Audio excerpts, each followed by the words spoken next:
पाक टर्की से ले रहा TB2 ड्रोन, जिसने बदला रूस यूक्रेन जंग का पलड़ा। भारत की क्या है तैयारी?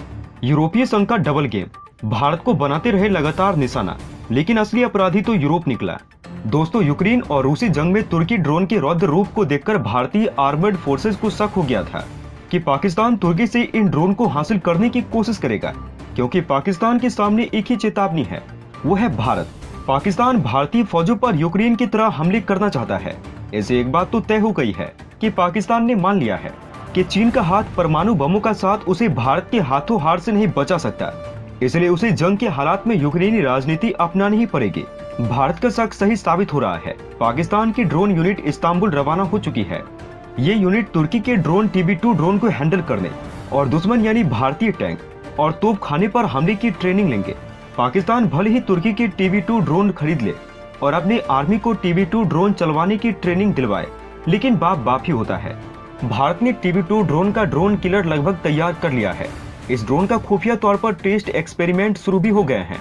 इसके अलावा पाकिस्तान जिन ड्रोन के बारे में सोच भी नहीं सकता, उन ड्रोन को इंडियन आर्मी ही नहीं बल्कि नेवी में इंडक्ट भी किया जाने वाला है। इस ड्रोन पर 2015 से काम चल रहा है। इस ड्रोन को भी ब्लैक हॉक कहा जाता है। ये ड्रोन सर्विलांस के जरिए सबसे परफेक्ट ड्रोन है। तुर्की के TB2 ड्रोन को ट्रैक तो किया जा सकता है, लेकिन भारत जिन ब्लैक हॉक को इंडक्ट करने जा रहा है, उसे ट्रैक किया जाना नामुमकिन है। ये ड्रोन दुश्मन के बेहद नजदीक पहुंचकर उसकी सटीक जानकारी अपने कंट्रोल रूम को भेजते हैं, यानी कि दुश्मन की रणनीति, संख्या और हथियारों की सारी जानकारी कुछ ही पलों में मिल जाती है और दुश्मन को खबर भी नहीं होती। पाकिस्तान की आर्मी और नेवी भी तुर्की से इन UAV को लेने में इंटरेस्ट दिखा रही है। रूस और यूक्रेन के बीच युद्ध के दौरान फरवरी में यूक्रेन के राष्ट्रपति वोलोडिमिर ज़ेलेंस्की ने सोशल मीडिया पर एक वीडियो पोस्ट किया था, जिसमें यूक्रेन आर्मर्ड फोर्स के कमांडर एक रियल फुटेज दिखा रहे थे। इसमें रूस का मिलिट्री काफिला खैरसन की तरफ बढ़ता दिख रहा है। वीडियो में दिख रहा है कि टारगेटिंग सिस्टम को लॉक किया गया और काफिले के बीच चल रहे एक व्हीकल को निशाना बनाया गया।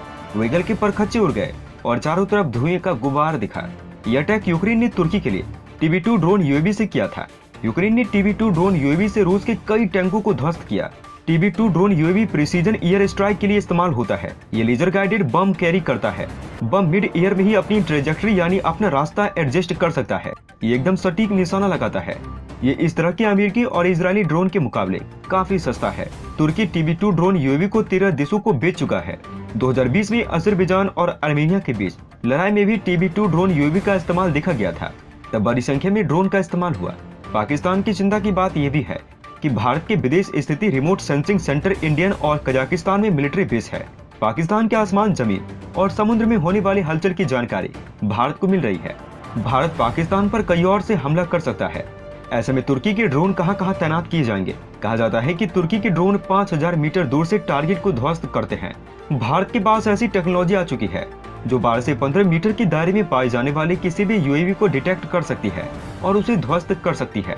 दोस्तों, रूस से तेल खरीदने को लेकर पश्चिमी देशों की मीडिया ने भारत पर अनर्गल आरोपों की बरसात भले ही की हो, या फिर पश्चिमी मीडिया लगातार भारत और रूस के बीच रुपया रूबल ट्रेड को लेकर भले ही लेख पर लेख लिख रही हो, लेकिन हकीकत ये है कि खुद यूरोपीय संघ और यूरोपीय देश के रूस में पेट्रोल और गैस की खरीद का भुगतान तक रूस के आदेश का न सिर्फ पालन कर रहे हैं, बल्कि तमाम प्रतिबंधों के बाद भी रूस की अर्थव्यवस्था में जान फूंक रहे हैं। यूक्रेन युद्ध को यूरोपीय देशों ने यूरोप युद्ध ठहराया है और इसके जवाब में यूरोपीय संघ ने रूस के खिलाफ अभूतपूर्व प्रतिबंध लगाए हैं।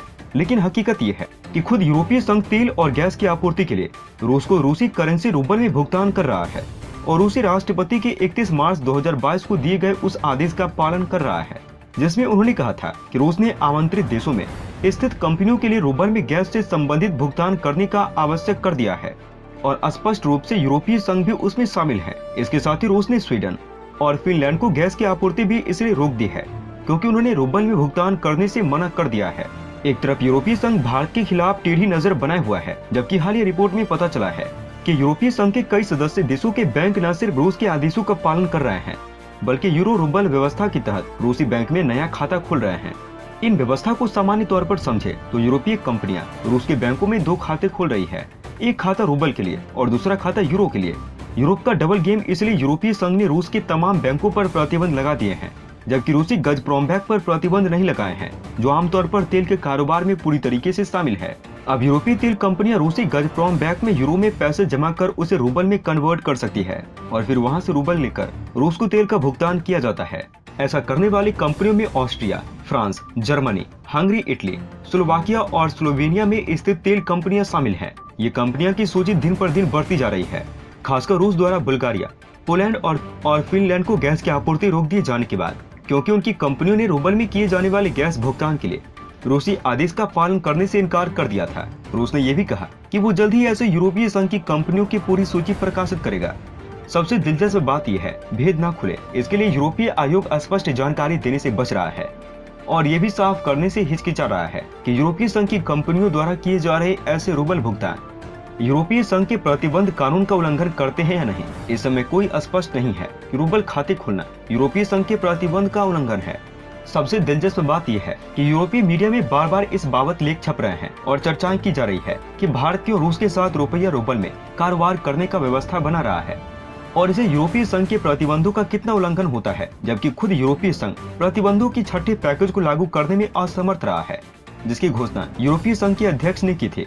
क्योंकि तेल के आयात पर प्रतिबंध पर सदस्य राज्यों के बीच समझौता होना अभी भी बाकी है और ज्यादातर देश रूस के खिलाफ और ज्यादातर प्रतिबंध नहीं चाहते हैं। नतीजतन यूरोपीय संघ रूसी तेल और गैस का सबसे बड़ा आयातक बना हुआ है और अभी भी रूसी ऊर्जा निर्यात का 4 में से 3 हिस्सा आयात करता है। अपनी शातिर नीतियों के तहत ही यूरोप ने पूरी दुनिया पर राज किया और अभी भी यूरोपीय देश दुनिया के बाकी देशों को उल्लू ही समझते हैं और शातिर खेल खेलने से अभी भी नहीं हिचकते हैं।